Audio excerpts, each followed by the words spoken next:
Bon, vous avez enregistré le document pour ne pas perdre ça.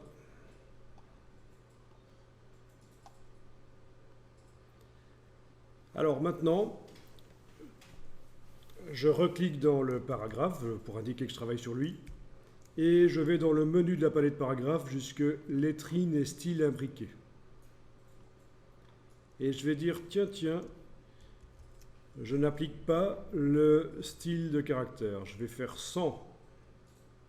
Voilà, donc la lettrine prend la police du paragraphe et la couleur de la police du paragraphe.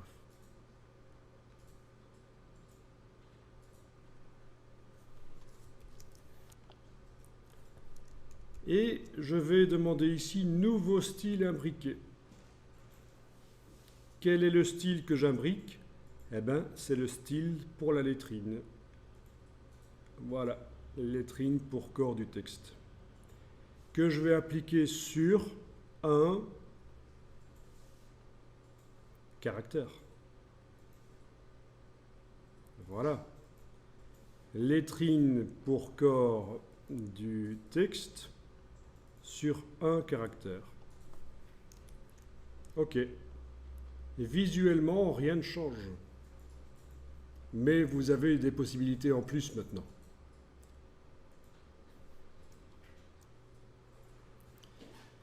OK, donc je clique à côté de tout, rien n'est sélectionné. Je vais dans style de caractère, modifier le style lettrine pour corps du texte.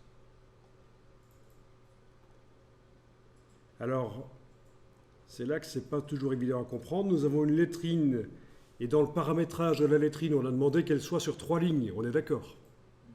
Elle va rester sur 3 lignes, sauf que par le style de caractère qui est appliqué sur le premier caractère du paragraphe, je peux modifier la dimension ici, le corps, et faire une lettrine, un caractère plus grand. Vous voyez, elle est toujours sur 3 lignes, mais elle dépasse par le haut maintenant. C'est une possibilité.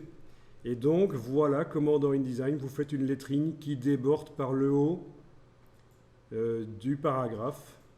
C'est une lettrine sur laquelle on a appliqué un style de caractère, mais d'une manière spéciale par le style imbriqué. Ça, on ne sait pas le faire si on n'avait pas modifié juste avant nouveau style imbriqué. Voilà, et comme ça, vous jouez sur les deux. Dans la palette paragraphe, lettrine et style imbriqué, vous pouvez encore changer le nombre de lignes sur laquelle la lettrine se met. Par exemple, oui, attendez, avant de faire ça, il faut que j'aille mettre le curseur texte dans le paragraphe. OK, menu de la palette paragraphe, lettrine et style imbriqué. Par exemple, je vais dire que ça va être sur 2 lignes la lettrine. Voilà, 2 lignes la lettrine. Ensuite, par la palette, en cliquant à côté de tout, palette style de caractère, je vais modifier la dimension du caractère qui sert de lettrine. Voilà. Je veux qu'elle rentre sur 4 lignes maintenant. Ben, je clique avec l'outil texte dans le paragraphe. Je vais dans le menu paragraphe, lettrine et style imbriqué. J'indique 4 lignes ici. Voilà, elle est sur 4 lignes. Je vais modifier sa dimension. Je clique à côté de tout. Je vais modifier le style de caractère.